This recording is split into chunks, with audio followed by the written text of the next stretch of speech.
Welcome, today I am with Motorola Vervebuds 110 and I'll show you how you can turn on and turn off these buds manually. So in most cases, when you remove them from the case, they will be turned on and they will enter the pairing mode automatically. You can just take a look on these indicators. They are lights up, so it means that everything is fine. But if you have any problem, for example, let's turn them off. So in this Motorola marking, we can find the touch control panel. You have to click and hold it.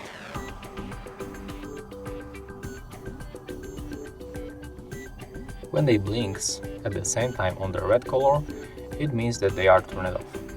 To turn them on back, you have to simply click and hold above Motorola logo. When they lights up on the blue, you can release, and right now it means that they are turned on. So yeah, that's how you can make it. If you find this video helpful, remember to leave a like, comment and subscribe.